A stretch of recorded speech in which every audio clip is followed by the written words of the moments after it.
Bonjour à ceux que j'ai déjà salués, bonjour aux autres.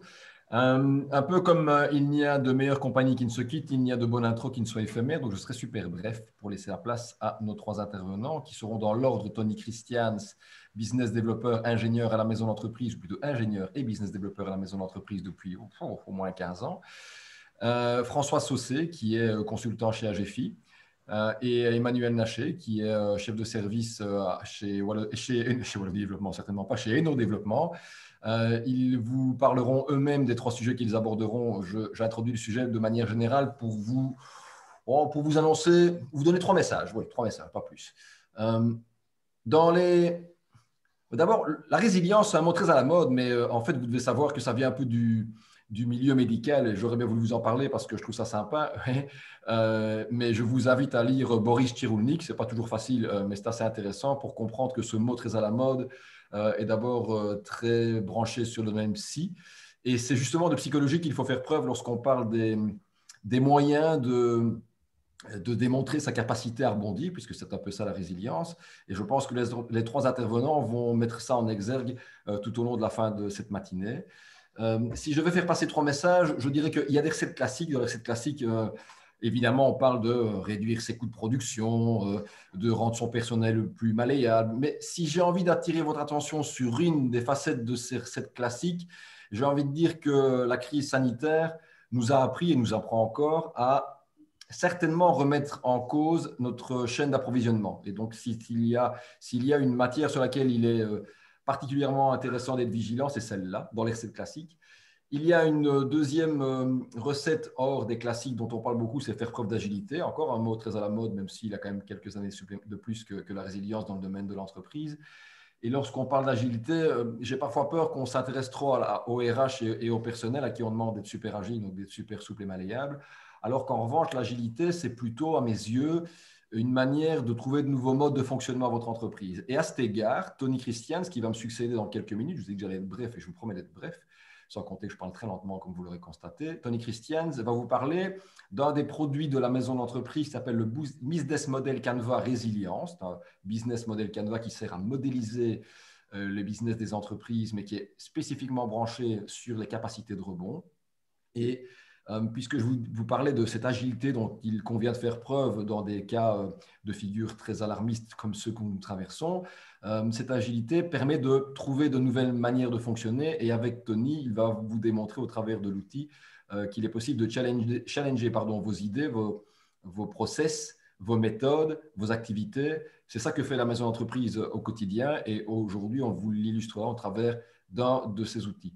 Et puis un troisième message que je voudrais vous faire passer, c'est qu'on parle beaucoup d'aide publique, et Stéphane, qui est la cheville ouvrière du service Info PME de l'IDEA et qui, la majeure partie de son temps, le consacre à aider les entreprises, les TPE, les PME à trouver les justes incitants publics qui existent en région wallonne pour pouvoir améliorer leur business. Je dirais qu'en matière d'incitants publics, la SOALFIN, donc la coupole de financement des entreprises de Wallonie, a fait d'énormes efforts, notamment pour faciliter les liquidités des entreprises, qui était un point essentiel et un point qu'on abordera vraisemblablement à plusieurs reprises lors de ce brunch info. Et outre les différents produits dont on connaît assez bien les caractéristiques, puisque Stéphane, via InfoPME, les a relayés sur les réseaux sociaux moult fois, très, très récemment, et quand je dis très récemment, c'est vraiment dans les derniers jours, la Soalfin a mis au point un nouveau produit qui s'appelle le pré-propulsion. Alors, je vous invite à le découvrir sur le site de la Soalfin, mais je vous en parle pendant 10 secondes. C'est un produit de cofinancement bancaire, donc il faut que la banque joue son rôle également lorsqu'on active le pré-propulsion, qui prend la forme de prêt subordonné, donc on est quasi dans du fonds propre, à un taux unique de près de 2,5%. À vous de juger s'il est cher ou pas. Dans l'absolu, ça ne l'est pas vis-à-vis du marché, on peut toujours discuter, mais a priori, il est figé et fixe. Et ce produit de cofinancement bancaire est disponible pour des dossiers de 50 à 50 000 euros à 1 million d'euros. Donc, on joue un spectre financier très, très, très large.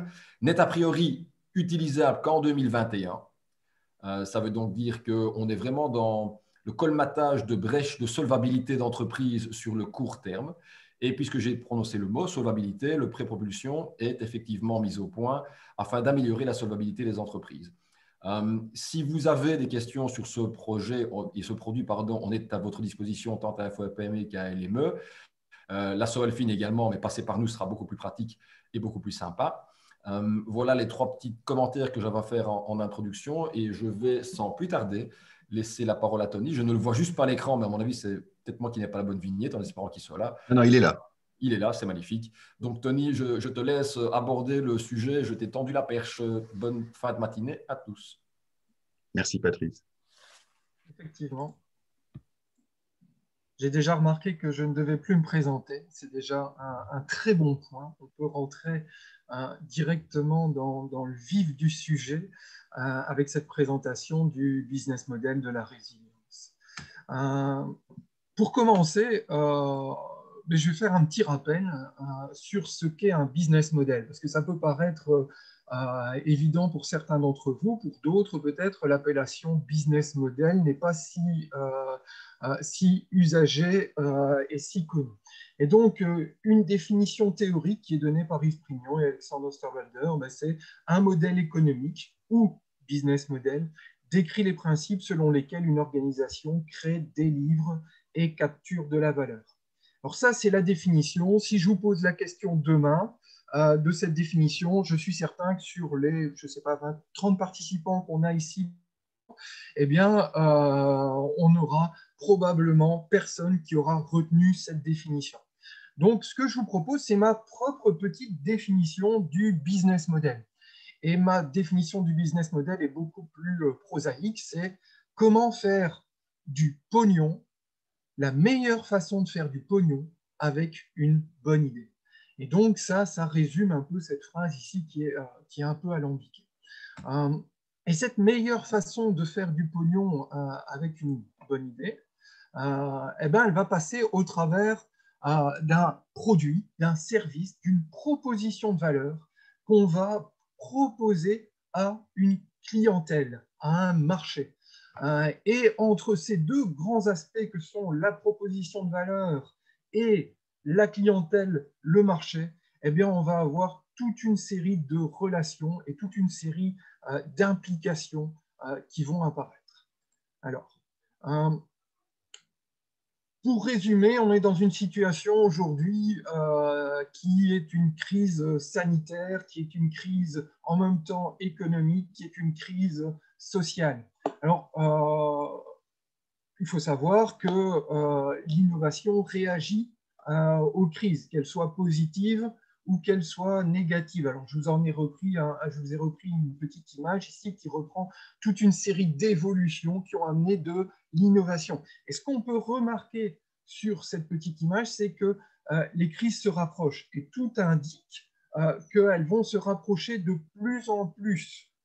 Et donc, on va probablement faire face à de nouvelles crises. Parce que, évidemment, aujourd'hui, dans l'introduction de Patrice, on dit effectivement, il faut pouvoir réagir à la crise actuelle, mais on est déjà dans la crise et donc on est dans une situation vraiment de guerre où on doit mettre des pansements sur des blessures. Ce qu'on voudrait faire au travers du business model résilient, c'est de pouvoir également prévoir les futures crises et comment nous pourrions y réagir. Et donc ça, c'est important. C'est vraiment un point, c'est de se dire, OK, on réagit peut-être à l'urgence, on est actuellement en crise, mais préparons l'avenir également et voyons ce qu'on peut faire de bien pour pérenniser notre entreprise. Alors, au cours de cette période de crise, les business models évoluent. Je vous en ai listé quelques-uns. Hein. Tout le monde a vu que les restaurants maintenant font du takeaway. Certains transforment leurs restaurants en épicerie. Suite aux interdictions de voyager, les compagnies aériennes ont dû également changer de business model et elles proposent plus de vols cargo, par exemple, parce qu'on a vu que les gens restant chez eux, ils se faisaient livrer chez eux et donc il fallait ramener les produits. Eh bien, les vols cargo ont augmenté pendant cette crise. Les hôtels sont devenus des espaces de bureau, des espaces de coworking parfois. Et donc, ils ont réussi à louer leur chambre peut-être en soirée, mais également louer leur chambre en journée, ce qui était quand même un beau changement de business model qui pourrait peut-être se pérenniser à l'avenir. Les grands magasins sont passés au click and collect. Les épiceries font de la livraison pour les personnes âgées. Les cours de judo ou de fitness se font en ligne. On a tous remarqué que maintenant, on payait beaucoup plus avec sa carte de crédit ou sa carte de débit et qu'on le faisait sans contact. Il y a eu une réelle grande augmentation de paiement. Les cours se donnent en ligne. On a des commerçants qui ont mis leur espace de vente à disposition d'autres commerçants. Et on pourrait comme ça citer encore des dizaines d'exemples qui sont liés à la crise qu'on est en train de traverser. Et donc, tous ces gens-là ont changé de business model, ont réagi et sont devenus résilients par rapport à cette crise. Je dois à chaque fois cliquer 2 fois. Je vais vous raconter une petite histoire sur le business model. Ici, on a une photocopieuse, l'ancêtre de la photocopieuse. Dans les années 50, Xerox et ses ingénieurs fabriquent cette jolie machine et disent à leurs commerciaux, allez-y, distribuez-moi ça, vendez-moi cette machine à nos entreprises. Elle est magnifique, elle fonctionne super bien, elle nous fait du 7 pages à la minute. Avant, on était à la stencileuse, donc il n'y a pas photo. Allez-y. Les commerciaux vont sur la route et ça ne fonctionne pas. Ça ne fonctionne pas. Ils n'arrivent pas à le vendre parce que la machine est trop chère. Les entreprises, du coup, leur disent non, ça, on ne peut pas. Les commerciaux reviennent chez Xerox et là, oups, après moult brainstorming et discussions, un nouveau business model est mis sur la table. Vous allez louer cette machine à 99 $. Et vous allez leur proposer 2000 photocopies comprises dans le prix. Et là, miracle, les entreprises acceptent parce que c'est beaucoup moins cher, parce qu'elles ont envie d'être modernes, et elles prennent du coup cette machine, remplissent des fardes avec des photocopies, remplissent des armoires avec les fardes qui contiennent des photocopies et arrivent bien vite au-delà des 2000 photocopies comprises dans le prix. Quand on dépassait, évidemment, eh bien, on devait payer chacune des photocopies. Et donc, ça, c'est un business model qui s'est transformé. On est passé de la vente à un business model qui est basé sur un abonnement avec des petits add-ons qui sont au-dessus de l'abonnement. Et c'est un business model qui fonctionne encore toujours dans le cadre de la mise à disposition des photocopieuses dans les entreprises. Voilà. Aujourd'hui, je vais vous parler de Canva. Je vais quand même vous avouer que des Canva, il y en a des centaines. Si vous tapez Business Model Canva dans Google, vous risquez de tomber sur cette page où vous allez retrouver le BMC sous toutes ses formes, sous tous ses aspects. Mais il y a également d'autres canevas. Il y a plein d'autres canevas auxquels vous pourriez faire appel. Et un autre canevas, ça sera le BMC de la résilience. Ce BMC de la résilience est essentiellement basé sur le BMC classique. Et donc, avant d'aller sur le BMC de la résilience, je vais vous faire une courte introduction du BMC classique, parce que c'est quand même ça la base, comme l'a dit Patrice, du travail d'accompagnement au niveau de la maison de l'entreprise. Alors, au départ, eh bien, il y avait Alexandre Osterwalder et Yves Prignon. Ils se sont entourés très vite de CEI, par exemple, de Centre européen d'entreprise et d'innovation, de centres d'accompagnement d'entreprise. Et avec 400 mains, ils ont écrit ce nouveau business model Canva. Ils ont écrit l'utilisation qu'on pouvait en faire en fait, de ce business model Canva. Et donc, vous avez des livres qui existent. Je vous en ai mis une copie ici à l'écran, n'hésitez pas, si vous voulez vous informer, d'abord, vous venez à la maison de l'entreprise et on vous accompagnera. Et si vous voulez le faire de façon purement théorique, n'hésitez pas à acheter ce livre. Alors, le business model Canva. Voilà, on est vraiment là, on est dans le vif du sujet. 9 cases. 9 cases avec vraiment des grandes zones. On a à droite le qui, on a au centre le quoi, on a à gauche le comment et on a en dessous le combien. Alors, je vais vous détailler rapidement ces 9 cases. À droite, on a les segments de clientèle et donc on essaye de segmenter sa clientèle, de bien la connaître pour pouvoir lui proposer au centre de ce canevas la proposition de valeur. La proposition de valeur doit être en adéquation avec chacun des segments de clientèle qu'on aura identifiés dans la case de droite. Et entre ces deux grandes cases principales du business model Canva, on va avoir deux autres cases. Une première case qui est la relation avec la clientèle. Et donc, on va définir la relation avec la clientèle. On va décider si on veut avoir une relation physique, une relation digitale. On va décider si on veut avoir une relation de proximité. On va décider si on fait du service après-vente. On va décider si on veut rendre le client un peu prisonnier de nos services. Et donc, on va détailler ça.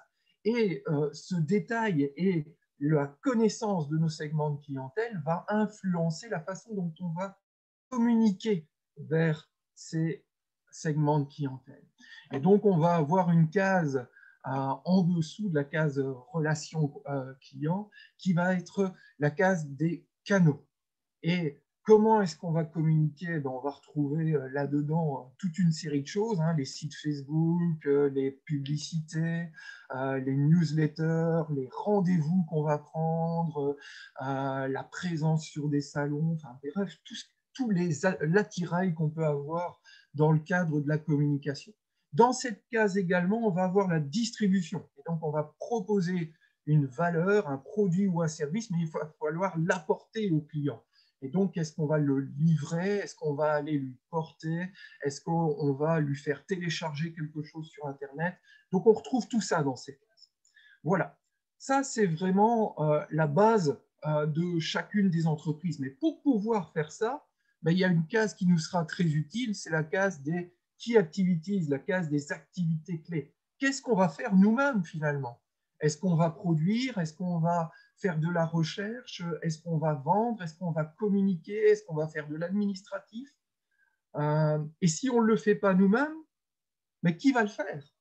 Et donc, on va avoir la case du dessous où on va retrouver les ressources et où on va avoir, par exemple, les sous-traitants. On va avoir comme ressources des sous-traitants. Mais dans ces ressources, on pourrait aussi, Patrice l'a déjà annoncé, le nerf de la guerre, c'est les finances. Donc, on pourrait avoir de l'argent. On pourrait également avoir de la propriété intellectuelle. Une marque, un dessin, un modèle, un brevet, tout ça se retrouve là-dedans. Une base de données clients, par exemple, c'est une belle ressource. Une base de données fournisseurs, idem, c'est une belle ressource. Des ordinateurs, des serveurs, du matériel, des machines, des voitures, des camions, tout ça se retrouve dans les ressources. Et tout ça nous permet de faire fonctionner notre entreprise. Et parfois, pour qu'elle fonctionne vraiment bien, il nous faut des partenaires. Et on va avoir ça dans la case qui est ici, totalement à gauche. Ces partenaires vont nous permettre peut-être de communiquer mieux ou peut-être d'avoir une relation sur la recherche et le développement qui sera meilleure. Ce qu'on va chercher dans cette case partenaire, c'est souvent des solutions win-win, où le partenaire a quelque chose à gagner en même temps que mon entreprise. Et si on arrive à ça, on va avoir un bon équilibre. Voilà, cette première case, les 7 cases du haut. Et ces 7 cases ont évidemment des implications pognon. On va avoir une sorte de percolation vers les cases du bas. C'est-à-dire que quand on prend un sous-traitant, on doit le payer. Et donc, on va retrouver ça dans ces coûts de structure. Quand on mène des activités, mais on doit également avoir un salaire. On va également retrouver ça dans la case des coûts. Quand on communique, eh bien, on doit également avoir des coûts qui vont être imputés. Ça peut être de la publicité, par exemple. Et tous ces coûts cumulés vont nous donner une structure de coûts au niveau de mon entreprise. Et ce qu'on va rechercher, évidemment, c'est aller mettre un cible plus petit ou égal par rapport aux revenus de mon entreprise. Et on va avoir là quelque chose qui va bien sûr être déséquilibré en faveur des revenus. On va d'abord, dans un premier temps, chercher le break-even et ensuite, on va chercher à avoir des revenus qui seront supérieurs aux coûts. Et c'est à cet endroit-là qu'on va se mettre à réfléchir au business model. Parce qu'on connaît bien sa proposition de valeur, on sait qu'on a qui sont un peu en dehors du BMC, ce qui fait qu'on peut essayer de définir un prix pour cette proposition de valeur. On va être entre notre prix avec de la valeur ajoutée et notre prix de revient. Et on va se dire, ben voilà, comment est-ce que je peux aller chercher cet argent chez mes clients?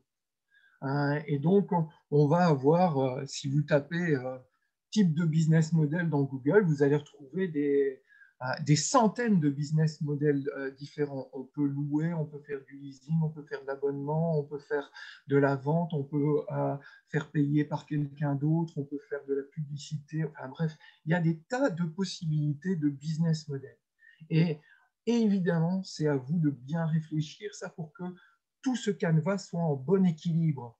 C'est-à-dire que si vous souhaitez vendre sur Internet via de la vente en ligne et que vous demandez de sortir votre carte de crédit, ben, n'espérez pas avoir dans vos segments de clients des gens qui ont moins de 18 ans ou des gens qui ont plus de 75 ans. Ces gens-là n'ont soit pas de carte de crédit, soit ne veulent pas la sortir.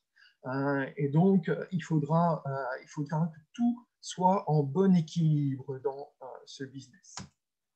Alors, qu'est-ce qui s'est passé dans le cadre de la crise du Covid? Par exemple, on a eu des nouveaux clients qui sont apparus. On a des gens qui n'allaient pas dans les magasins bio et qui se sont orientés, par exemple, vers les magasins bio.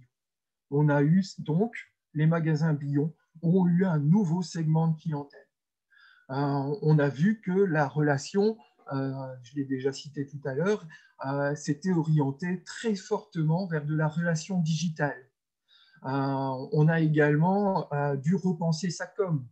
Il n'y avait plus de salon, par exemple, professionnel. S'il n'y a plus de salon professionnel, comment je fais maintenant pour vendre mes produits? On a dû repenser la distribution. On a dû, par exemple, complètement repenser la Poste pour qu'elle puisse répondre à ces nouveaux challenges.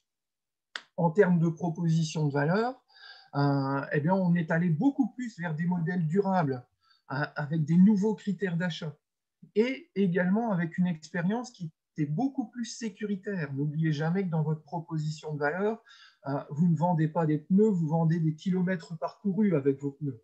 C'est une expérience que vous vendez à votre client. Ce n'est pas seulement un produit, ce n'est pas seulement un service. Et puis, dans les activités, et ça a été très marqué, on a eu un recours massif au télétravail, que ce soit pour quasi tous les secteurs de l'entreprise, le service après-vente, la production, la distribution, tous les secteurs ont été touchés par ce phénomène. Et on a eu également un gros pivot dans le business model Canva qui a été le changement du management. Évidemment, on fait appel à du télétravail, le management n'a plus tout à fait sa raison d'être, il doit se réinventer. On a eu également des nouvelles situations win-win. Je vous ai cité tout à l'heure les petits commerçants qui ont mis à disposition leur vitrine d'autres commerçants. On était dans des situations win-win. On a dû modifier ses ressources pour diminuer son risque. On a dû diminuer les frais fixes, par exemple. On a vu que des tas d'entreprises ont eu des problèmes au cours de cette crise parce que leurs frais fixes étaient trop importants, ou des tas d'entreprises ont eu des soucis parce qu'elles allaient acheter leurs produits en Chine ou beaucoup plus loin.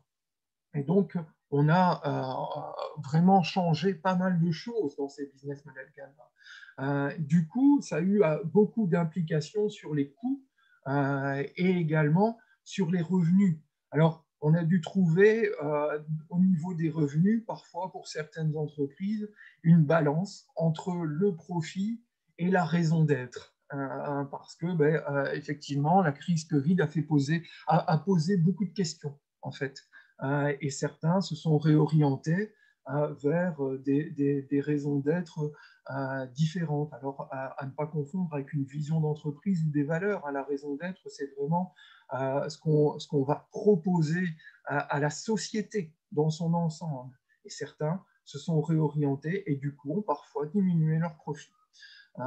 Et d'autres ont diversifié leurs revenus. Je vous ai parlé des restaurants, mais il y a plein d'autres exemples qui pourraient être également cités. Alors, je vois que dans la conversation, il y a pas mal de commentaires. On relira ça peut-être en fin de... Tony, je t'interromps tout de suite. Les commentaires étaient relativement ironiques et se basaient surtout sur ta propension à beaucoup utiliser le mot pognon, mais je pense que c'est pour remarquer les esprits. Et j'ai rappelé que l'essentiel était quand même de monétiser l'activité. Puis de là, certains sont partis un peu en sucette, mais on va les arrêter tout de suite. Je peux dire qu'il y a aussi continuer à t'écouter. On peut changer de vocabulaire, il y a flou. Non, t'inquiète, c'est très bien. Et donc, on arrive tout doucement à ce BMC de la résilience. Vous voyez, il y a plus que 9 cases. On en a 13 des cases. Et donc, dans le BMC précédent, on a vu que, par exemple, la raison d'être était venue dans la source de revenus. Et ici, elle forme une case bien à part. La raison d'être et la raison d'être un entrepreneur. Et donc, c'est deux choses différentes. La raison d'être, c'est, je vous ai dit, on s'adresse à la société. La raison d'être un entrepreneur, c'est la vision finalement qu'on a. Et c'est les valeurs qu'on va mettre sur la table. Et puis, je vous ai parlé tout à l'heure du management, mais on va également parler dans ce BMC de la gouvernance et du pilotage de l'entreprise. Et donc, ça sera une case bien à part qui va bien sûr avoir une interrelation avec la case des activités clés qui existait déjà. Mais on voit directement qu'ici, entre ces deux cases, c'est le principe du BMC. Dès qu'une case est modifiée ou dès qu'on introduit de l'information dans une case, ça a une implication sur une autre case. On va également avoir une nouvelle case qui va s'appeler impact sociétal et environnemental. On a vu que la crise dans laquelle on est actuellement avait probablement une de ses sources au niveau de l'environnement et qu'en termes causal, les gens se sont orientés vers plus d'environnement, plus de défense de l'environnement, plus de développement durable. Et donc, on va avoir encore une dernière case qui s'est rajoutée, c'est la durabilité et la résilience de son entreprise. Alors, comment est-ce qu'on a créé ce BMC de la résilience? Ce BMC de la résilience a été créé par la SOIFIN, qui a été grandement aidé par les structures d'accompagnement wallonnes. On a fait toute une série de réunions qui ont mené vers ce nouveau Canva. Et lors de ces réunions, on s'est dit, c'est bien d'avoir ces nouvelles cases, mais il faudrait quand même savoir comment est-ce qu'on va les remplir, ces nouvelles cases. Et bien là, on s'est dit, on a toute une série d'outils pour remplir ces cases. À la base, déjà, dans le BMC, on avait toute une série d'outils qui existaient, et donc on s'est déjà reposé sur ces premiers outils qui existaient. Et puis, en dehors de ce BMC, on avait d'autres outils qu'on utilisait. On s'est dit, tiens, ces outils-là pourraient être utilisés par exemple, pour la case de la raison d'être ou de l'entrepreneur. On va se baser, par exemple, sur le travail de la vision via des mood boards, ce qu'on n'utilisait pas avant dans le BMC. Et là, on va mettre ça peut-être en œuvre. Ou le travail des valeurs via des outils existants qui permettent de définir les valeurs pour les entreprises. Ça n'était pas une composante du BMC. Maintenant, dans le cadre du BMC de la résilience, c'en est une.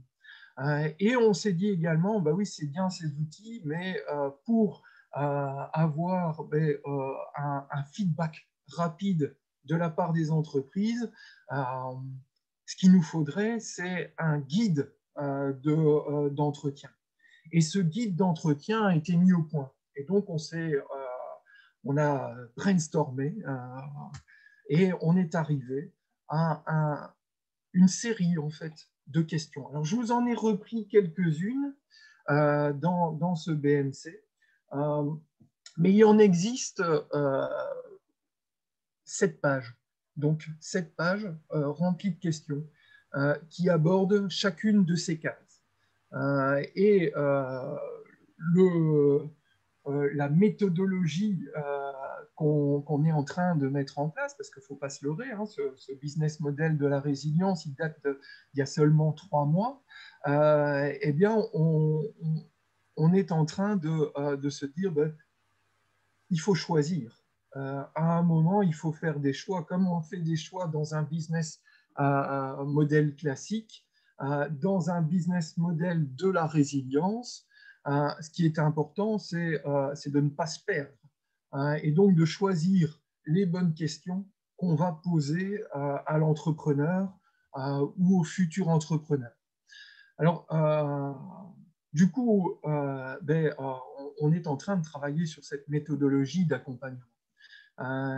Et dans un premier temps, qu'est-ce qu'on va faire avec l'entrepreneur? C'est un premier rendez-vous pour prendre connaissance du projet, pour discuter d'une façon globale sur l'existant, pour identifier peut-être déjà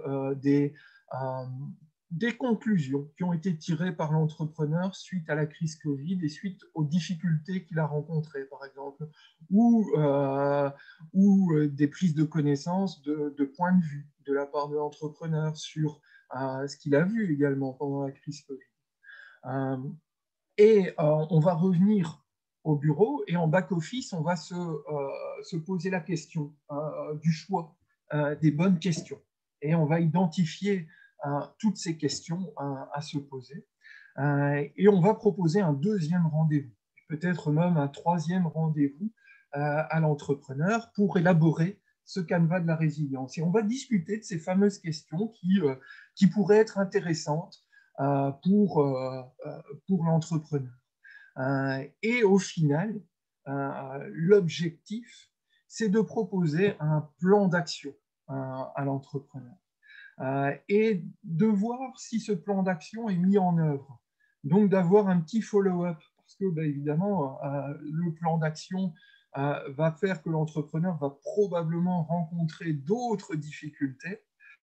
Et donc, à nous de l'aider, à nous de le coacher dans la résolution de ces problèmes pour pouvoir rendre son entreprise plus résiliente.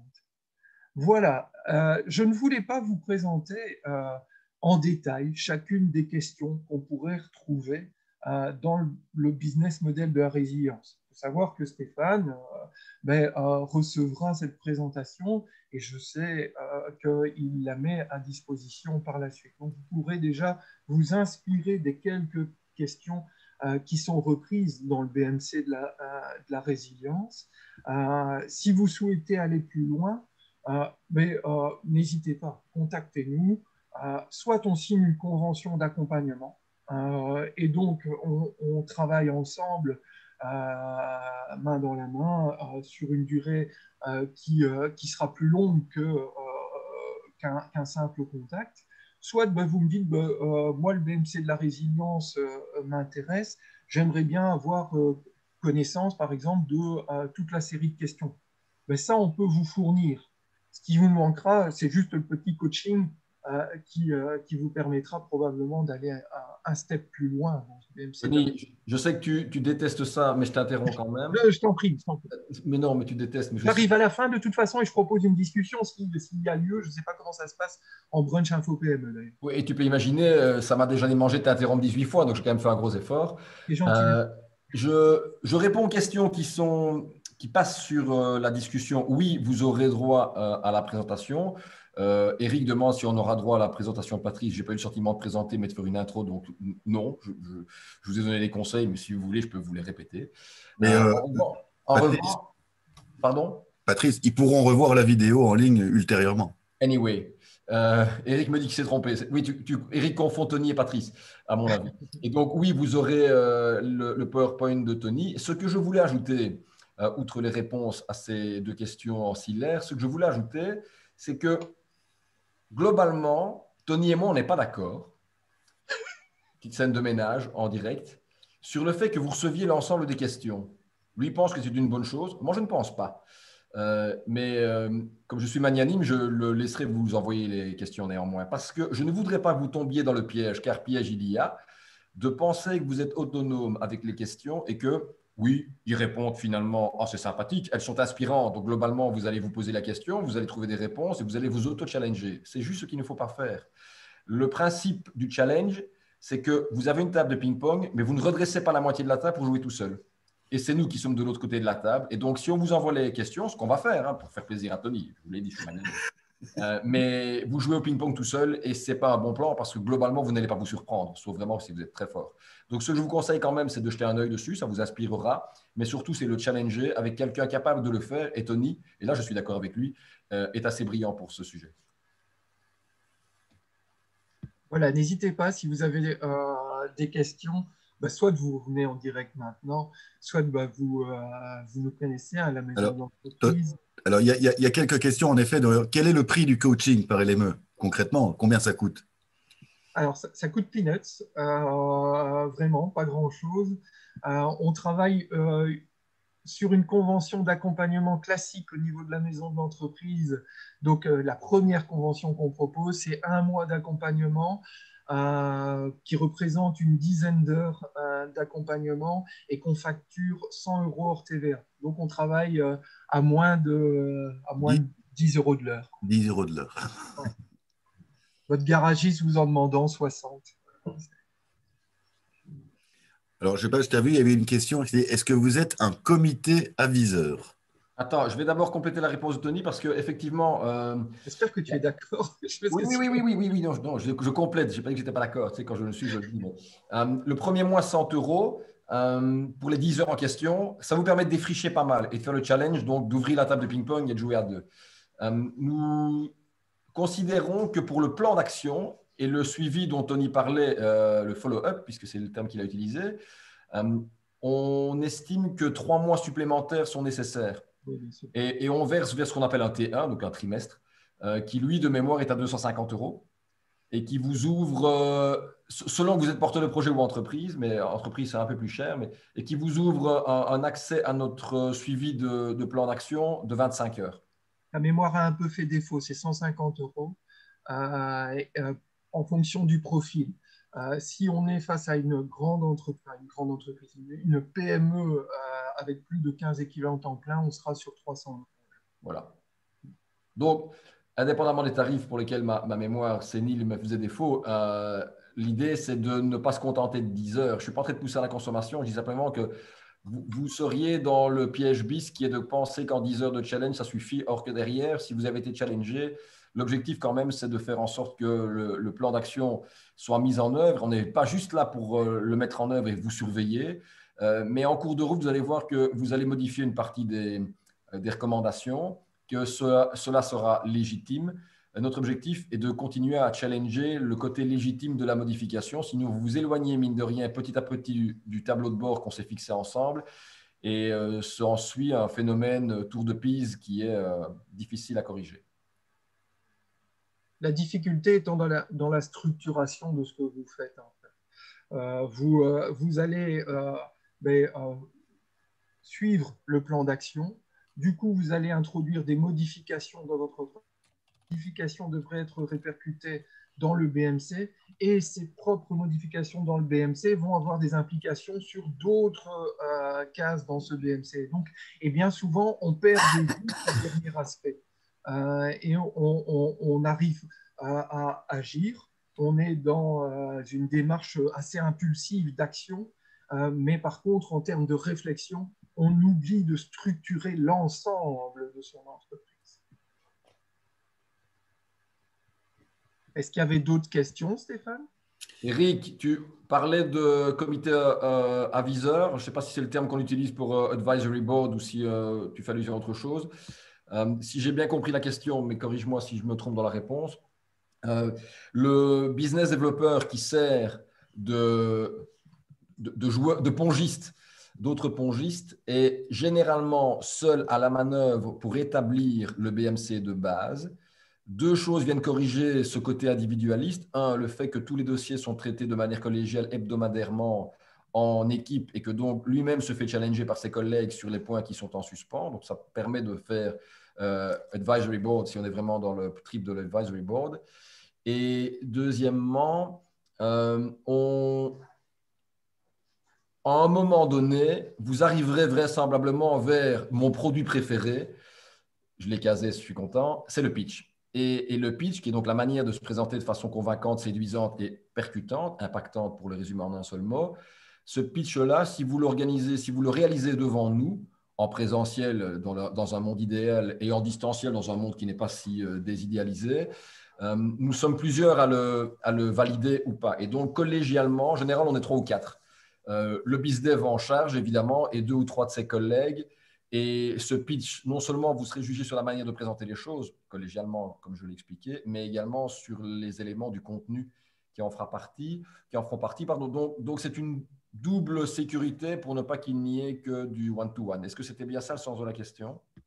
Vous m'entendez? Oui, oui, très bien. Ah voilà, parfait. En fait, ici, donc je comprends, c'est sur des questions peut-être d'avoir un bon plan d'affaires pour pouvoir aller chercher ou mobiliser du financement, être crédible vis-à-vis des stakeholders, etc. Je comprends.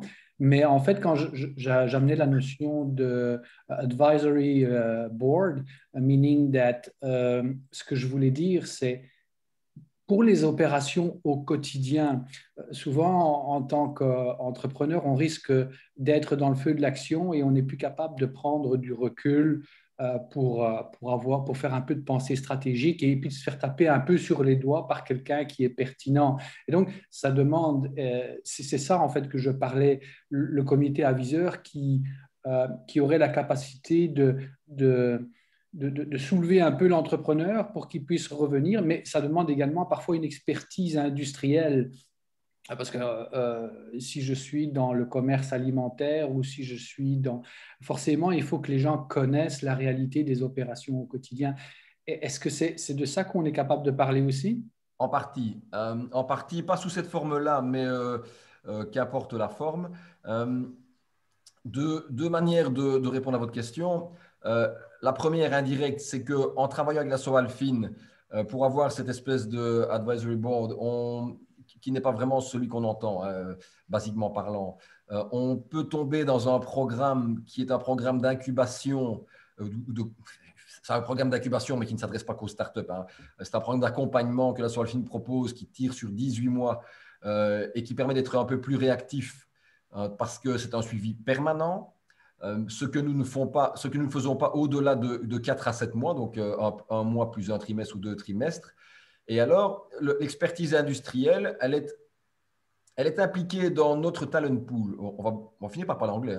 Hein. Donc, on bénéficie à l'EME d'un talent pool qui est un vivier de compétences qu'on va chercher un peu partout. On va chercher dans un Living Lab le clic de Lumos, par exemple. On va le chercher dans un centre de recherche, le CETIS ou Materenova, peu importe.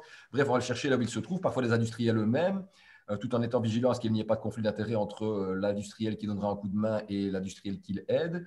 Donc, le BizDev en charge de votre accompagnement est capable de solliciter, de mobiliser la ressource dont il a besoin à l'extérieur, le talent pool. On ne l'a pas toujours sous la main parce que si votre sujet est très complexe ou très pointu, il est possible que nous ne le trouvions pas. Et donc, dans ces cas-là, on reviendrait sur la première des possibilités que je vous ai données, qui est l'incubation au sens virtuel du terme. Ce n'est pas une incubation physique, par l'incubateur Sowalfin, avec un talent pool Sowalfin qui est un peu plus large, puisque lui, c'est à visée wallonne, ce qu'on n'a pas toujours sous la main.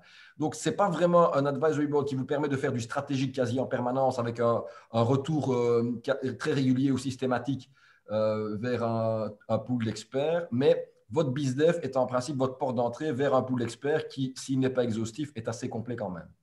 Mhm. J'aimerais aussi revenir sur la question du prix, parce qu'on a peut-être des étudiants qui participent à cette présentation.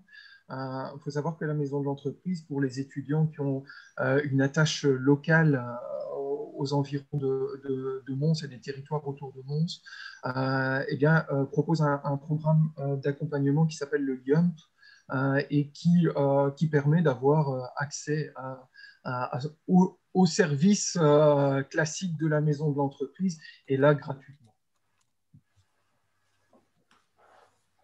Et le lien a été mis dans la conversation pour ceux que ça intéresserait. Ben voilà, je pense que s'il n'y a plus de questions, on va dire, sur le sujet qui vient d'être abordé, je propose qu'on puisse… Ah, attendez. Oui. Dernière question. Oui, mais si vous êtes de Comines-Warneton, a priori, ce n'est pas moi qui vais m'en charger. Donc, Marie, on est bien d'accord, vous êtes de Comines-Warneton? A priori. Oui. Alors, je réponds oui pour ce qui est de ma zone et le territoire sur lequel auquel je suis affecté, territoire dénommé Cœur du Hainaut, qui s'arrête à l'ouest à Dour, qui est Vrain. Donc, vous devriez travailler avec entreprendre.wapi.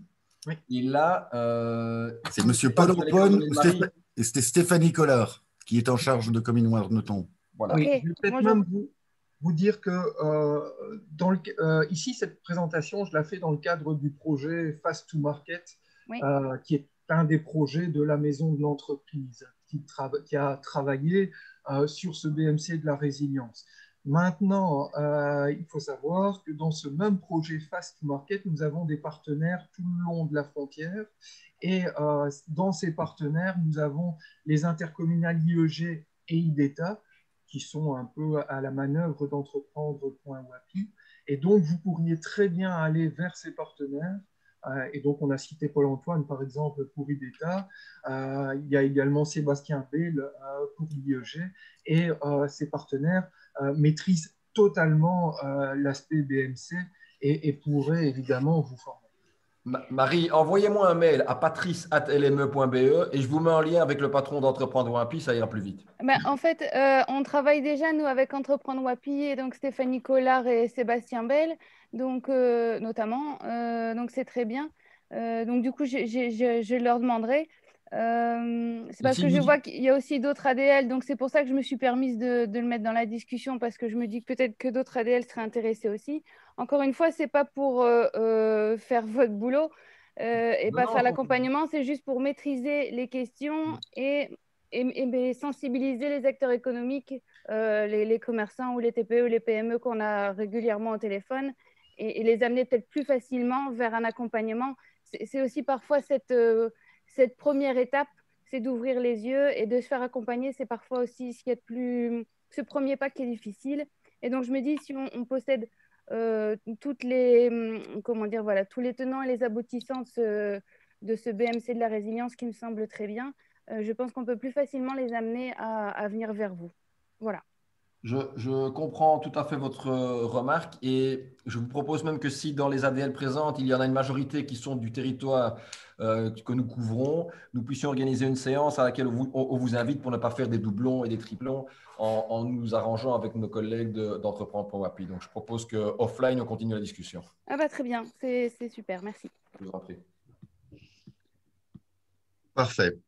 Bon, bah, écoute, je propose qu'on en continue, on va dire, la présentation. Et donc, François, normalement, tu as la main. Je te laisse partager ton écran et je te laisse présenter les actions essentielles à mettre en œuvre à la sortie d'une crise, parce que cette crise, on en sortira bien un jour ou l'autre. Oui, voilà, exactement. Merci. Tout d'abord, merci de l'opportunité de participer à ce webinaire. Voilà, on a un peu voulu ici aborder des actions qui nous semblent essentielles, en tout cas pour relancer son activité et se donner les meilleures chances de réussite. Donc, la première étape que je voulais faire ici, c'est de pouvoir vous donner un petit historique des faits. Hein. Qu'est-ce qui s'est passé c'est qu'on a eu d'abord, en 17 mars 2020, on est rentré en confinement, donc des activités complètement arrêtées, des revenus en forte baisse. Donc, pour une grande majorité des PME, ça a été au pire de devoir fermer, au mieux de voir le revenu baisser de manière plus ou moins importante. En mai, une phase de déconfinement avec des reprises d'activité en tout en partie. Et donc, tout ça, pour surmonter tout ça, ça demande aux entrepreneurs de faire preuve de courage, de créativité, de réactivité. Bon, malheureusement, voilà, donc il faut avoir ce plan de post-crise. Malheureusement, novembre, il y a un nouveau confinement partiel, de nouvelles incertitudes et pas de vision à court ou moyen terme sur un retour à la normale. Je ne suis pas là pour vous donner une date où tout ira mieux, je suis incapable de le faire comme tout le monde, mais d'essayer de voir un peu de positivisme et de préparer tout ça et de travailler donc sur ces 10 actions un peu pour relancer son activité. Donc, la première action, tout ça a été élaboré avec l'ensemble des départements d'AGFI, AGFI expertise comptable, AGFI taxes et légales, AGFI ressources humaines et AGFI expertise stratégique. Donc, on a essayé d'aborder en 10 points un peu tous les pans importants de l'entreprise. Plusieurs choses ont déjà été dites par Tony, notamment avant. Et donc, le premier point sur lequel nous semblait important, c'était de faire un point précis sur sa situation financière, parce que le premier souci des PME, ça va être au niveau de sa trésorerie. Et donc, voilà, les derniers mois ont sans doute grevé les réserves de cash, et bon, il faut savoir où on en est. Pour ce faire, voilà, il faut faire un inventaire un peu des factures des clients à payer, les relancer immédiatement, peut-être des rappels, peut-être un plan d'appurement parce qu'il faut comprendre qu'eux aussi sans doute rencontrent des difficultés. Si c'est des dettes plus difficiles, des créances plus difficiles à récupérer, peut-être faire appel à un bureau de recouvrement. Enfin, voilà, essayer de faire un inventaire de l'argent déjà qui est sur la route ou le pognon, comme le disait Tony. Vérifier aussi que tout a bien été facturé. On sait que dans des entreprises, quelquefois, on a des services en cours ou des services ou des produits qui ont été donnés ou livrés et pas forcément déjà facturés. Donc, c'est important de pouvoir vérifier que tout est bien facturé. Ça, en tout temps aussi. Ces conseils-là sont bien sûr valables, même si on n'est pas en période de crise, mais c'est important particulièrement de le faire pendant cette crise. Analyser l'encours fournisseur et éventuellement essayer de négocier des délais de paiement prolongés, des plans d'appurement, peut-être des carences en capital sur les crédits auprès de votre banque, un peu ce que vous faites aussi avec vos clients. Je crois qu'il y a une certaine solidarité entre entrepreneurs qui peut être faite sans pour autant aller bien évidemment rendre plus difficile la situation d'un fournisseur. Ce n'est pas l'objectif non plus. Bien vérifier aussi qu'on a fait appel à l'ensemble des aides disponibles. Il y a les aides régionales, les droits passerelles, les chômages temporaires, le report de cotisations sociales. Voilà, pour tout ça, vous pouvez vous faire aider aussi par votre propre expert comptable, par le secrétariat social, sans doute aussi par la maison de l'entreprise, par Eno Développement. Mais il y a une multitude d'aides, on en sort régulièrement, ce n'est pas si on est à droit. Donc, n'hésitez pas à poser des questions sur cette partie et d'essayer de trouver des aides qui peuvent vraiment vous aider à faire face à la situation qu'on traverse. Ensuite, notre conseil numéro 2, c'est de réaliser un budget de trésorerie sur les 6 prochains mois. Juste une petite question, parce que moi, techniquement, j'ai quelque chose au-dessus. Est-ce que vous voyez bien les titres? Oui, oui. OK, ça va, parce que à mon avis, c'est juste moi qui le vois. Donc, réaliser un budget de trésorerie peut-être sur les 6 ou 12 prochains mois sur base de votre situation actuelle et de voir un peu ce qui va se passer. Donc, l'idée, c'est peut-être d'utiliser un tableur Excel et de pouvoir avoir une vue plus globale de votre situation de trésorerie. Mais pour ce faire, suivre les étapes suivantes. Donc, c'est de projeter vos ventes en fonction de votre historique des ventes de l'année précédente. Bon, je parle de l'année précédente en termes de avant crise, mais en étant bien sûr réaliste et en prenant bien compte des délais de paiement de vos clients. Et si on parle vraiment de trésorerie, c'est de voir un peu le cash et votre besoin de cash au cours des 6 à 12 prochains mois. Bien détailler vos frais variables et vos frais fixes à venir. Faire en sorte, si possible, de renégocier avec vos fournisseurs vos conditions tarifaires ou les conditions de paiement, parce qu'on a dit au point précédent.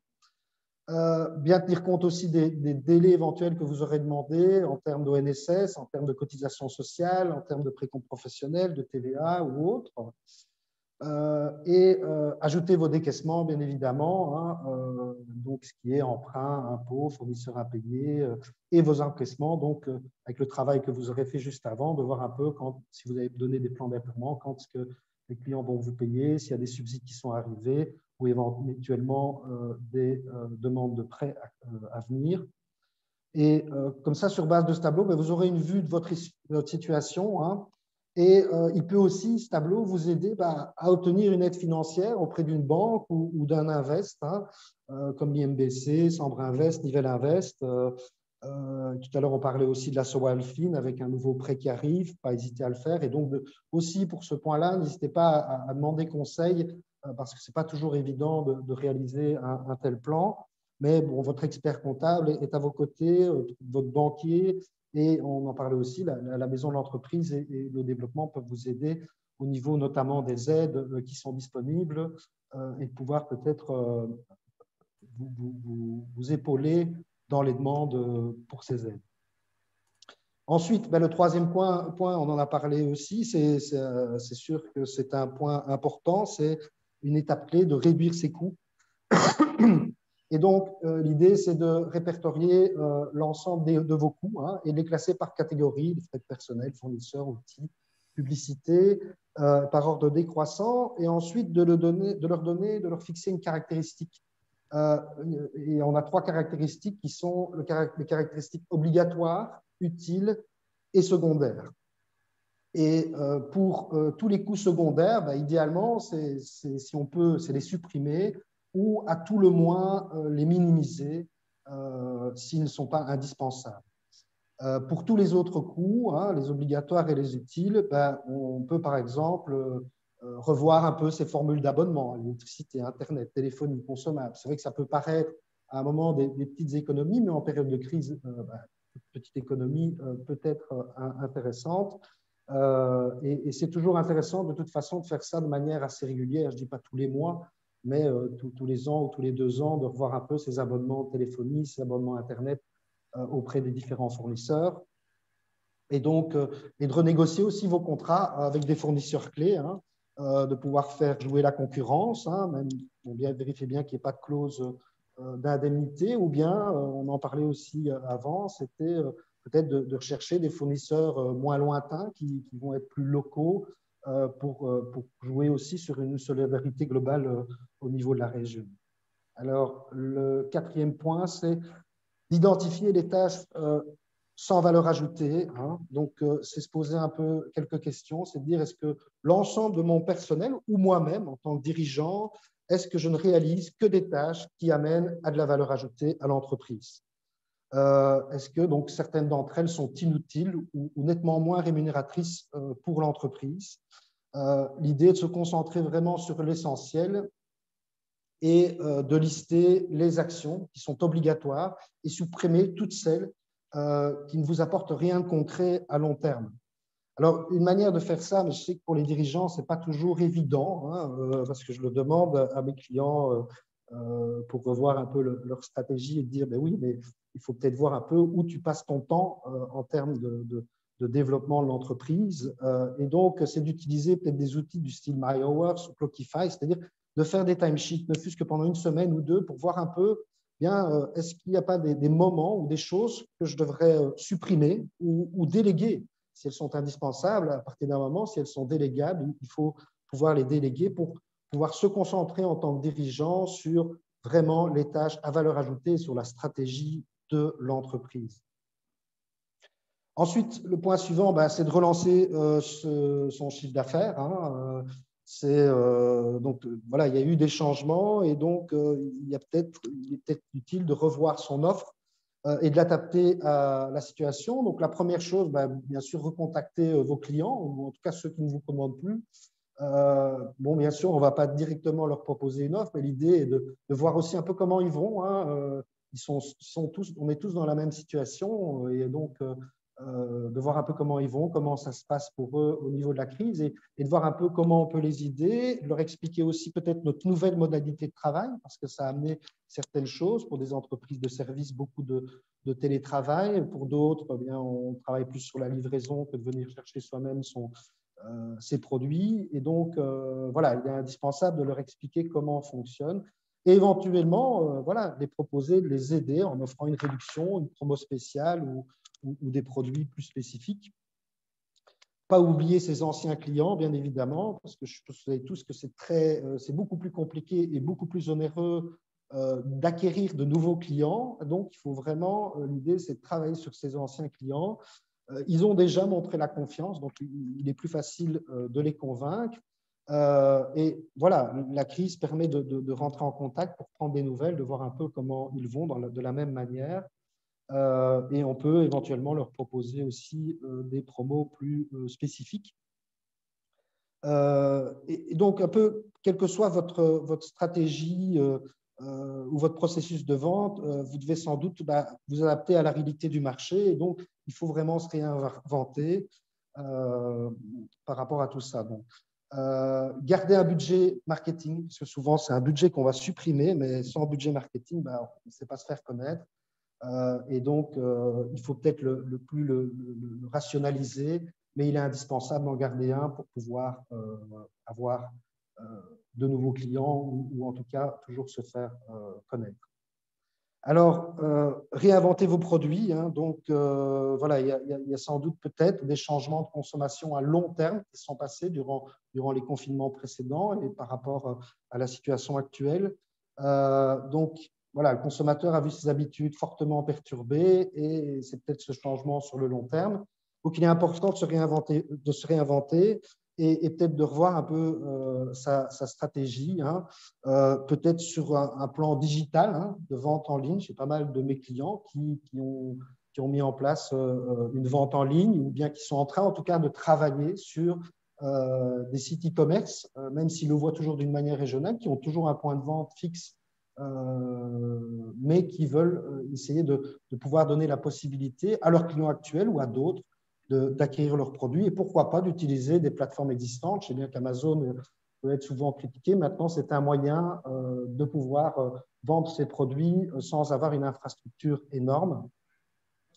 La livraison à domicile, le système de collect and go, beaucoup d'entreprises, comme le disait Tony, il a donné plusieurs exemples sur ces changements qui ont eu lieu et qui sont importants et qui vont sans doute amener une nouvelle façon de vendre, de nouveaux produits sur le long terme, même après crise. Donc, on parlait des prestations à distance, la formation, l'entretien, le coaching, et aussi créer ces partenariats. J'en parlais avec les fournisseurs, mais voilà, qu'on soit solidaire entre entrepreneurs et il y a sans doute des partenariats à créer avec d'autres acteurs économiques pour des ventes connexes ou des ventes couplées. Et voilà, on peut vraiment, je pense, augmenter ces synergies entre les entrepreneurs. C'est peut-être pas le meilleur moment de lancer un nouveau produit, hein, sauf bien évidemment s'il répond à un besoin immédiat actuel face à la crise. Alors, le 7e point, c'est plus au niveau des personnes, donc c'est de clarifier les résultats de chacun. Donc, chaque personne au travail est là pour arriver à des résultats concrets. Et il est important de leur faire comprendre ces résultats et où ils se trouvent dans l'entreprise. Donc, ça va donner du sens à leur poste, à leur fonction. Et donc, il est important de bien expliquer à chaque personne comment elle peut vérifier elle-même à quoi elle doit arriver comme résultat et comment elle peut vérifier elle-même si elle est arrivée à la quantité, à la qualité de vos attentes, hein, si le résultat répond à vos attentes. Et ensuite, voilà, il faut lui demander, être sûr qu'elle a bien compris et demander à la personne ce qu'elle doit lui délivrer, d'aligner peut-être vos attentes à ce qu'elle pense devoir délivrer, et également de se demander ensemble comment vous assurer de la qualité de ce qui est délivré. Donc, on délivre un message, on leur demande le résultat auquel ils doivent arriver, et puis c'est de s'assurer qu'ils ont bien compris. Et peut-être qu'ils ne vont pas arriver à ce résultat de la manière dont nous, on le voit, mais le principal, c'est qu'ils arrivent au résultat pour nous. Un point important et qui est important tout le temps, mais particulièrement au niveau de la crise, c'est pouvoir donner des remerciements. C'est un point essentiel hein, qui soutient la motivation des personnes au travail. Et cela touche vraiment la motivation profonde, interne et puissante hein, du personnel. Ça donne un énorme sentiment de reconnaissance et ça ne coûte qu'un merci. Et donc, voilà, remercier les personnes pour des résultats précis, remercier ici vos équipes tous ensemble, ne pas hésiter à les remercier ensemble, qu'il y ait la preuve sociale derrière, remercier les efforts, les essais, les tests, pour les motiver à vraiment travailler en collaboration avec vous. Enfin, fixez-vous à des objectifs à 2 semaines. Hein. On parlait d'agilité. C'est vrai que bon, l'agilité, nous, on la voit comme changer ses objectifs tous les 2 semaines plutôt que tous les jours. L'agilité, ce n'est pas changer tous les jours. Il faut quand même avoir une certaine stabilité. C'est plus se fixer sur 2 semaines et donc de fixer avec vos équipes hein, des objectifs à 2 semaines qui vont permettre de résoudre des difficultés par priorité ou en fonction de nouveaux résultats pour l'entreprise. Hein. Et donc, l'idée, c'est de demander à vos équipes à quoi ils pensent arriver dans les 15 jours, de leur demander pourquoi c'est une priorité pour l'entreprise et pour eux, exprimer ce que vous considérez comme prioritaire et mettez-vous d'accord sur une seule priorité sur ces 2 semaines pour ne pas partir sur plusieurs projets et au final de ne pas pouvoir en terminer un ou de devoir bâcler ces différents sujets. Donc, c'est vraiment d'échanger avec votre personnel et particulièrement si votre personnel est en télétravail, il est important de discuter avec eux et c'est là que l'importance du dernier point qui est de mettre en place une collaboration renforcée entre vous et vos équipes. Parce que, ben, oui, en tant qu'entrepreneur, ben, on s'inquiète de son entreprise, c'est sûr. Mais l'idée, c'est de ne pas supporter seul cette épreuve et que ben, les collaborateurs, ils ressentent sans doute le même type de crainte et ils seront sans doute plus enclins à vous aider si vous les intégrez dans le défi.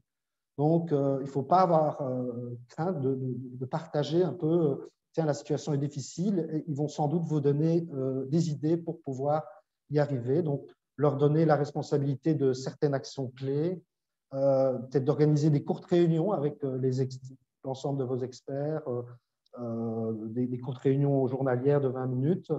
L'objectif est donc de créer une dynamique positive et un challenge. Chacun doit jouer un rôle et pouvoir s'exprimer librement. Donc, voilà un peu les 10 points qui nous semblaient importants d'aborder hein, en temps de crise, mais aussi en temps normal, hein, c'est sûr. Et donc, en conclusion, face à une crise, il faut pouvoir prévoir, s'adapter, gérer, organiser, communiquer. C'est vraiment les 5 mots-clés hein, pour faire face à cette crise. Prévoir, c'est analyser la situation et faire des prévisions sur les prochains mois. Hein. C'est une diminution du stress. De savoir un peu, d'essayer de prévoir où l'on va, ça permet vraiment de diminuer son stress. S'adapter, c'est réorganiser son travail, peut-être son offre. Hein. Ça permet d'être plus optimiste et il faut faire preuve d'optimisme, hein, même en période de crise. C'est gérer, c'est réduire les coûts, se focaliser sur la valeur ajoutée pour augmenter sa rentabilité. C'est organiser, donc se fixer des objectifs et des résultats à atteindre, hein, ça amène de la motivation. Et c'est communiquer avec ses clients, avec son personnel, avec ses fournisseurs, pour avoir une relation claire et engageante. Donc, voilà un peu en résumé ce que je voulais aborder avec vous. Donc, comme je vous le disais, tout ça a été, donc je voulais les remercier, c'est l'ensemble des départements d'AGFI, hein, qui est donc un bureau multidisciplinaire où on a bien sûr l'expertise comptable, où on se concentre vraiment sur la comptabilité de gestion, on ne s'arrête pas au bilan, on va vraiment plus loin. Le département taxe legal, qui est connu pour la fiscalité et le droit. Le département HR Social Solutions pour le droit social, les ressources humaines. Le département stratégique, dont je suis plus spécifiquement le directeur, et là où on fait beaucoup de diagnostic et d'accompagnement en termes de stratégie d'entreprise, de marketing, de communication, mais aussi en termes de management de l'humain, hein, avec Laurent Duet, peut-être que certains connaissent, et également sur le point de l'organisation, de revoir les processus de l'entreprise pour les optimiser. Et on a également, on travaille beaucoup sur le corporate governance. Donc, on avait Eric tout à l'heure qui parlait du comité aviseur, ce qu'on peut aussi appeler un conseil d'avis un peu dans le corporate governance, qui reste une part importante, même dans tous ces points, d'avoir peut-être ce comité aviseur qui peut être des externes, qui peuvent vous aider aussi à réfléchir à la stratégie de votre entreprise. Et c'est quelque chose sur lequel on travaille aussi on adapte, en fait, on a travaillé tout un produit sur adapter la gouvernance, la bonne gouvernance au PME, parce que ben voilà, c'est pas la même chose que pour une grande entreprise, et les grands principes connus aujourd'hui sont applicables aux grandes entreprises, mais pas forcément aux PME. Donc, on a vraiment essayé de se concentrer sur d'adapter les choses aux PME. Donc voilà, pour ma part, j'ai terminé. Je pense que je suis dans le timing, en tout cas j'espère. Je vous remercie pour votre attention. J'espère que tout a été clair, et si ça n'a pas été clair, ben vous pouvez poser vos questions et je suis là pour y répondre avec plaisir. Merci. Merci François. Stéphane a disparu pour faire l'animateur. D'accord. Je suis là. Je suis toujours là. Je regardais s'il y avait des questions spécifiques par rapport à l'intervention de François, mais je vois qu'apparemment, il n'y en a aucune. Donc, ça veut dire que tu as été d'une clarté limpide. Ou alors, ils n'ont rien compris. Non, je pense que non, c'était très, très pédagogique et très didactique, donc c'était très clair. Et en plus, tu as fait du placement de produits à plusieurs reprises en ce qui nous concerne, donc moi, c'est parfait. Ah ben voilà. Mais voilà, je pense que c'est important hein, pour là-dessus, c'est pouvoir se poser. Et je crois que faire appel à l'aide il y a pas mal d'aides. Bon, je vais parler pour le Hainaut. C'est vrai qu'on a la maison d'entreprise et nos développements. Moi-même, je découvre des produits de chez nos développements et où ils sont là pour nous aider aussi, pour aider les entreprises. Bon, nous, c'est sûr, on fait également d'une autre manière, mais c'est vrai que voilà, tous les concepts sont importants de business model Canva et je crois que c'est intéressant de se retourner vers les aides qu'on a dans notre région et qui sont souvent, des fois, on ne les connaît pas ou on se dit, bon, je ne sais pas si je dois y faire appel. Mais d'avoir cet œil extérieur est super important et de travailler dès la base, comme Tony en parlait par rapport à ce business model Canva, c'est vraiment un produit que j'adore aussi travailler.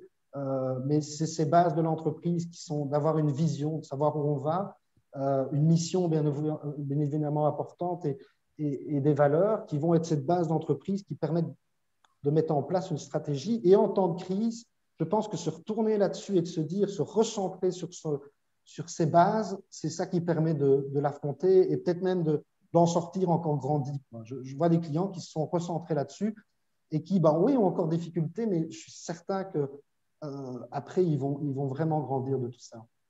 Je suis absolument d'accord et j'ajouterais que il y a encore un quota assez important d'entreprises qui ne font pas appel aux accompagnements pour des raisons qui par moments m'échappent, pour des raisons qui par moments sont irrationnelles. Et nos développements, LME, IDEA, c'est lié au public, aux politiques. N'exagérons pas, les gars. On est des conseillers économiques, on a des ingénieurs en maison, on a des ingénieurs commerciaux, on a des licenciés en sciences éco. Bref, des gens qui pourraient être consultants s'ils avaient choisi une autre voie. Et je trouve ça troublant. Et ce que je voudrais dire, c'est que malheureusement, l'Asso Alfin, sans délivrer de scoop, mais l'Asso Alfin se rend compte qu'un nombre important d'entreprises encore n'actionne pas, n'active pas ces dispositifs, va nous entraîner dans les mois et années à venir vers une forme de rationalisation de ces accompagnements. Donc, on sera beaucoup plus sélectif et on sera plus cher. Donc, les tarifs qu'on vous a donnés sur l'exemple, c'est un peu chamaillé parce que moi, je n'ai pas les chiffres en mémoire, mais peu importe. C'est, comme dit Peanuts pour Tony, c'est Peanuts en résumé. Dans les mois qui vont venir, et à coup sûr, à partir de 2023, l'accompagnement deviendra plus sélectif et beaucoup plus cher. Donc, profitez-en encore. Les tarifs qu'on vous donne maintenant, dans 1 an et demi, on pourra oublier. Et quand je vous dis qu'on pourra oublier, on sera franchement plus cher, a priori moins cher que le marché, mais la tendance, c'est quand même de rationaliser et d'une certaine manière, je le dis comme je le pense, même si ça ne fait pas plaisir à tout le monde, presque privatiser l'accompagnement, alors que pour moi, c'est une mission d'utilité publique et c'est la raison pour laquelle je me suis engagé dans cette voie pour la rendre. J'ai vu, mon petit coup de gueule de la matinée, j'ai vu que Roselyne, si je ne m'abuse, posait une question. Roselyne, c'est à tout le monde ou c'est à François que tu la poses?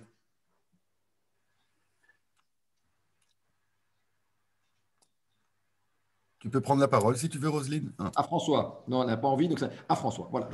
Donc, parmi vos clients, lesquels ont été les plus demandeurs d'aide suite à cette crise? Bon, c'est sûr que c'est par rapport à nos clients, mais c'est vrai que chez AGFI, on n'a pas, voire pas du tout de clients dans l'Oreca. C'est sûr qu'eux sont les plus. Enfin, l'Oreca, l'événementiel, enfin, je pense à ces gens, c'est ceux qui sont vraiment le plus touchés. Et c'est vraiment. Là, ils ont besoin d'aide. Et je pense qu'il y a quand même des aides qui sont là et c'est important. Lesquels ont été les plus demandeurs? Ben, ceux qui s'intéressent, je pense, à la chose, c'est-à-dire qui ont fait les démarches pour le faire. Maintenant, par rapport à la question, je ne sais pas si tu désires plus avoir un type de secteur, je ne sais pas très bien comment répondre à cette question. Parmi nos clients ont été les plus demandeurs? Ben, souvent, c'est ceux qui ont eu le plus de difficultés, hein, ça c'est certain, qui ont dû fermer. Et voilà, mais il y a eu une grosse peur souvent et c'est souvent la réaction face à des événements comme ceux-là. On a peur, on pense au jour le jour, etc. Mais la bonne réaction à avoir, c'est de relever sa tête et de se dire non, non, je vais y aller, je vais m'en sortir et je vais passer à travers. Et je vais faire en sorte, parce que je pense que le gouvernement a mis beaucoup de choses en place. On a beau critiquer tout ce qu'on veut, mais il y a quand même beaucoup de choses en place pour essayer de tenir les choses à flot. Et donc, il faut pouvoir profiter de ça. Mais surtout, je comprends, c'est difficile. Ça a été difficile pour moi en tant que consultant, parce que les premières semaines, au début, on se dit ça va durer 1 mois, ça va durer 2 mois. Et puis, on a vu les choses et on s'est relevé. J'ai amené d'autres personnes dans l'expertise stratégique. Je parle de mon expérience là. Et on a construit des choses ensemble pour pouvoir arriver à proposer plus d'aide encore aux entrepreneurs et de répondre à plus de problèmes. Et donc, je dirais que mon conseil, c'est vraiment d'essayer d'essayer d'être positif et de voir, allez, on va s'en sortir, on va y aller, on va trouver d'autres solutions. Je pense que quand il y a des problèmes, il y a toujours des solutions. Sinon, il n'y a pas de problème. Je pense que c'est quelqu'un qui disait ça, mais sincèrement, côté citation, j'ai toujours du mal à retenir les personnes qui le disent. Coluche. Pardon? Coluche. Ah, c'est Coluche? Non, je ne sais pas encore ce que tu vas dire. Donc. Non, mais c'est ça, c'est le fait de dire que quand il y a s'il y a un problème, il y a toujours des solutions. S'il n'y a pas de solution, c'est qu'il n'y a pas de problème. Et donc, c'est un peu facile de le dire, voilà, c'est jamais évident à appliquer, mais encore une fois, faire appel à des gens extérieurs, je reviens sur le comité aviseur, c'est quelque chose qui est intéressant d'avoir, même pour une petite entreprise unipersonnelle, d'avoir des gens vers qui se retourner qui sont peut-être, on parlait d'être dans le business, mais des fois même pas dans le business dans lequel on est, mais juste de raconter ses difficultés. Voilà, c'est des échanges qui permettent d'avoir des avis complètement extérieurs parce que souvent, on est bloqué dans son entreprise et on a la tête dans le guidon et on ne se rend pas compte qu'on fait des choses qu'on pourrait éviter. Des fois, un simple conseil de quelqu'un dans la famille ou autre va dire « mais pourquoi tu ne fais pas ça ?» et on va se dire « j'y ai pas pensé ». Tellement on est pris dans le stress, dans les choses. Donc, c'est important d'avoir des conseils extérieurs comme on disait, maison entreprise, etc. Nous-mêmes, on n'est pas au même prix, c'est sûr, mais voilà, notre objectif, en tout cas chez AGFI, c'est ça, c'est d'être là, c'est d'être votre partenaire, et c'est ce qu'on a fait avec nos clients, c'est d'être là pour eux et d'avancer avec eux.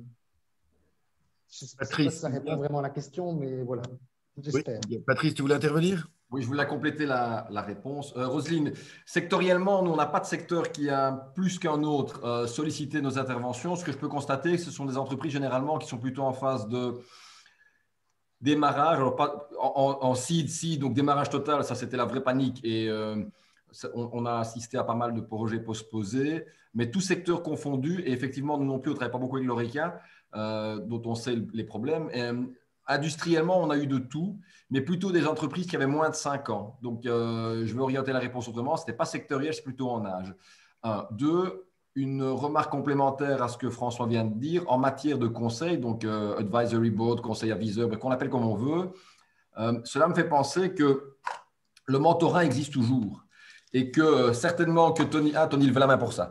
C'est très bien, on se complète. Le mentorat existe toujours et que la Sowalfin, avant d'être beaucoup plus chère et plus sélective, a mis au point un programme de mentorat qui est assez intéressant, qui complète et qui est mené par le réseau Entreprendre. Il complète l'offre initiale du réseau Entreprendre et la Sowalfin lui a sous-traité le business.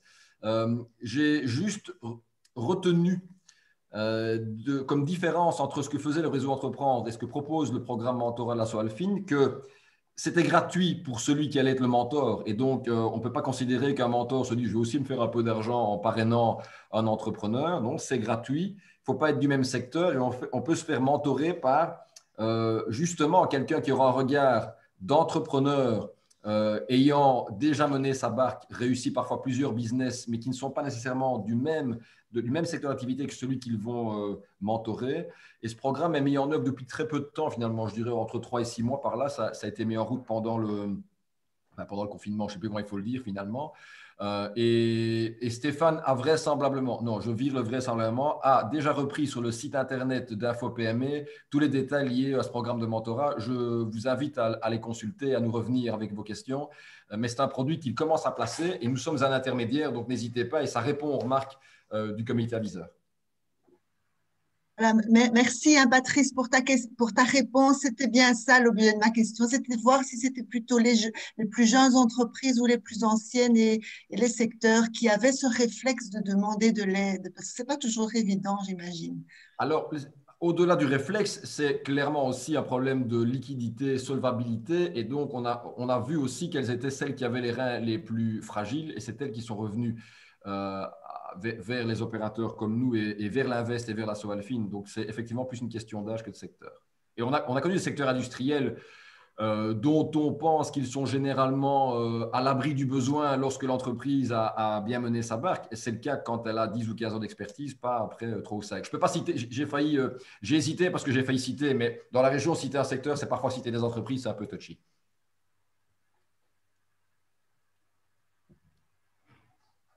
Bon, ça va très bien. Bah, écoutez, merci. Moi, je me permets de faire juste une petite digression parce qu'il y a François qui a abordé dans l'une de ses pistes, l'une de ses solutions, d'éventuellement activer les différents canaux de vente via l'e-commerce, ce qui me permet d'éventuellement faire une petite pub et un petit placement de produit pour le prochain webinaire qui aura lieu d'ici 1 mois. Donc, si ça vous intéresse, sachant qu'il y aura justement, on va dire, un changement de législation au niveau de la TVA sur toute l'Europe, et donc on fera un focus spécifique sur la TVA et l'e-commerce. Donc, ne tardez pas à vous inscrire parce que malgré que c'est déjà dans 1 mois, on a déjà une petite 50aine d'inscriptions, il y a maximum 150 participants. Enfin, voilà. Stéphane, on n'a pas répondu à Gunther. Pose une question un peu provocatrice, me semble-t-il. Donc, je vais lui laisser le soin de la compléter, puisque la question telle qu'elle est posée est est-ce que personne ne s'est dit en mars 2020, on publie en 2020 et probablement une bonne partie de 2021 pas Magda de Bloch. Maggie, pardon. Oui, Maggie, voilà. Maggie, c'est ma Maggie. Donc, Gunther, quelle est votre pensée exactement par rapport à ça? C'était juste une boutade ou... Non, pas du tout. Non, ça n'a rien à voir. C'est juste que quand j'ai vu la crise arriver au mois de février et que j'ai vu le tournant que ça prenait au mois de mars, j'ai eu plusieurs conversations avec des confrères, principalement dans le secteur du tourisme. Et on s'est directement dit, l'année 2020, on peut faire une croix dessus alors qu'on était au début du premier confinement. Et on s'est dit, à peu près aux alentours du mois de fin avril, début mai, on a eu une autre conférence où on est parti en disant, on peut oublier 2021 et on ne sera pas de retour à la normale avant 2023 ou 2024 minimum. Et c'est vrai que quand j'entends les conversations des gens qui disent « Oui, mais bon, c'est pas grave, c'est un confinement, ça va durer 3 semaines, 1 mois », je me suis dit « Mais est-ce que je suis seul à avoir un état d'esprit qui est peut-être beaucoup plus négatif que quelqu'un d'autre en me disant « J'oublie 2021, j'oublie 2020 et certainement une bonne partie de 2022 » ou alors, je sais pas, j'ai l'impression d'être un peu négatif sur moi-même en fait. Non, j'entends bien. Il y a des considérations politiques, on ne va pas rentrer là-dedans. En revanche, quand on lit un peu ce que les économistes ont dit, donc, parmi les économistes, dont je suis, mais moi tout petit, il y a toujours 50% qui a raison et 50% qui a tort. Et ils changent de position. Donc, globalement, on ne se mouille pas. On est du côté des perdants aujourd'hui, du gagnant demain. Et on voyait la reprise, les projections sur la reprise en U, en V, enfin, dans toutes les lettres de l'alphabet possibles et imaginables. La reprise en V, à titre personnel, à LME, en tout cas, on n'y a jamais vraiment cru. Donc, on n'imaginait pas que c'était un truc de 3-4 semaines, salut. En revanche, on était plutôt sur un U en essayant. Donc là, je vais avoir un discours qui est révélateur de notre vision qui était déjà préalable, en essayant de pousser la réflexion sur une reprise en U dont la barre inférieure soit la plus longue possible, ou en tout cas un V un peu bizarre, hein, pour qu'on puisse se dire que dans l'économie du monde d'après, on ne retombe pas dans l'économie du monde d'avant en pire, comme disait Welbeck, parce que c'est ma crainte. Là, deuxième petit coup de gueule de la matinée, puisqu'il n'est pas encore midi, c'est ma crainte et on met en exergue le fait qu'on est très éco-circuit, on est très bas carbone, on est très résilience à LME et qu'on essaie justement, quand Tony a montré tout à l'heure son schéma en disant on y a ajouté de la durabilité, de l'environnement, etc. J'espère que ça ne sera pas un effet de mode. Et je me dis que si la crise avait duré 4 mois, ça c'eût été un effet de mode. Plus elle sera longue, c'est pas cool évidemment, mais plus la prise de conscience sur la nécessité de revoir la croissance dans de nouveaux termes sera forte, je pense, j'espère en tout cas. Mais sur le fait d'avoir anticipé aussi longtemps, non, évidemment. Et globalement, les mesures de la Soalfine qu'elle prenait au fur et à mesure de l'ampleur et de l'amplification des dégâts, on sentait bien qu'ils étaient pris de court. Et aujourd'hui, et je conclurai là-dessus, je reviens sur le produit pré-propulsion. Ils disent c'est 1 an, donc ça c'est le côté, je suis optimiste, c'est 2021, en espérant qu'on gomme toutes les ardoises à la fin de l'année. Mais off, je ne devrais pas le dire puisqu'on est en on, mais off, c'est quand même, on va quand même déjà provisionner pour 2022. Ça situe. Donc, c'est une réponse indirecte qui en dit long. Oui, c'est ça. Je peux encore me permettre de poser une question? Bien sûr. Voilà. En fait, j'ai eu une réflexion. Je parle du secteur du tourisme parce que c'est dans le secteur dans lequel j'évolue, le tourisme et l'événementiel, donc c'est celui que je connais le mieux. Mais on fait face à toute une série d'obligations, donc notamment, moi je mets des véhicules à disposition, donc le changement de véhicule quand ils ont un certain âge. Or, ici, bon, nous on a mis tout à l'arrêt pour 2020, pour 2021, peut-être une partie pour 2022, on verra bien. Mais ça veut dire qu'en 2022, je vais devoir investir et remettre une bonne partie de mon matériel à neuf pour répondre à la demande qui va certainement arriver. Mais comment puis-je aller voir une banque en disant il me faut 100, 200, 300 000 euros pour moi investir du matériel neuf, alors que la banque va me dire sortez-moi vos bilans 2020, 2021 qui seront purement catastrophiques parce qu'il y a une pandémie derrière. Est-ce qu'il y a quelque chose qui a été mis en place quelque part? Est-ce qu'au niveau des infrastructures comme IDEA ou comme IDETA ou comme la maison d'entreprise, est-ce que quelqu'un a déjà une idée ou a eu un début de réflexion sur, tiens, il faudrait peut-être prévoir ceci ou donner de garanties ou prévoir éventuellement dans 1 ou 2 ans pour ne pas que les entreprises se retrouvent dans le bec dans l'eau? Quand on est purement produit financier, nous, on peut inspirer des gens qui prennent des décisions, mais on n'a aucune latitude puisque nous-mêmes, on ne peut pas être organisme de crédit.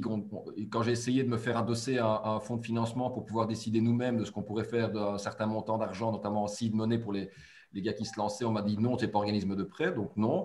Non, parce que par défaut et par nature.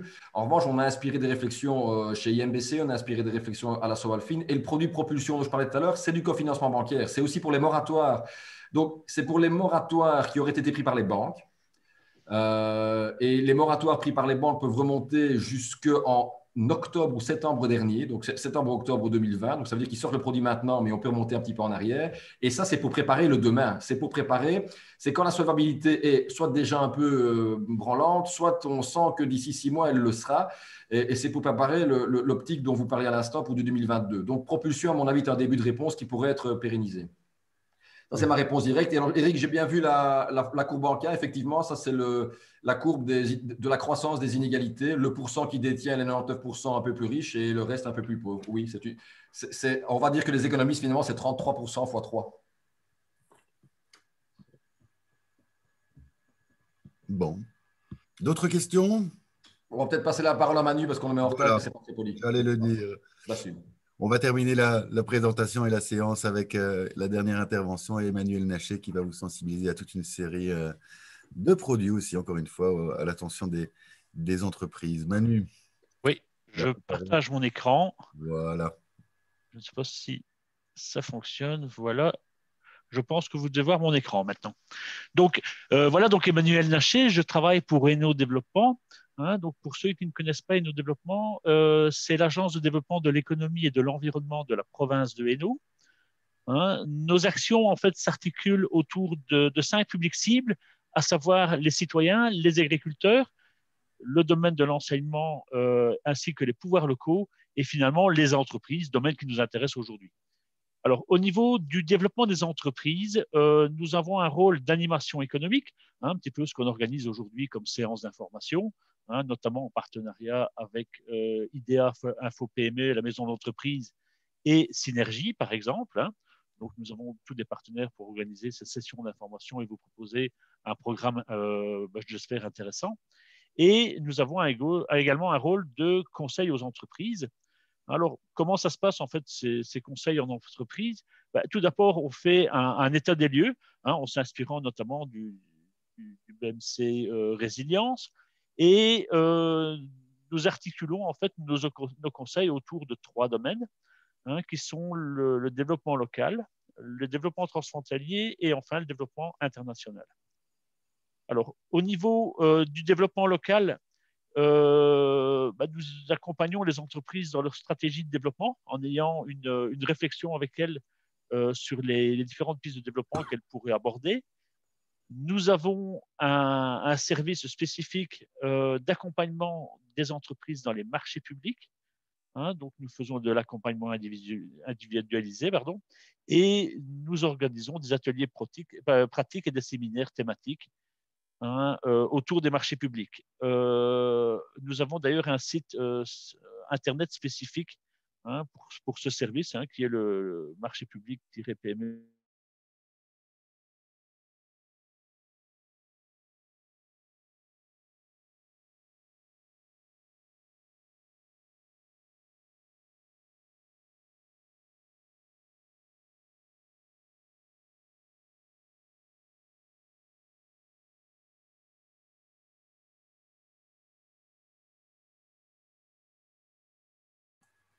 Alors, est-ce que le problème est des démarches administratives. Ah, voilà. Un guide des démarches administratives pour entreprendre un chantier de construction sur le territoire français. Ce document sera normalement publié, nous l'espérons, au second semestre de cette année. Alors, au niveau du développement international, nous sensibilisons les entreprises aux règlements internationaux.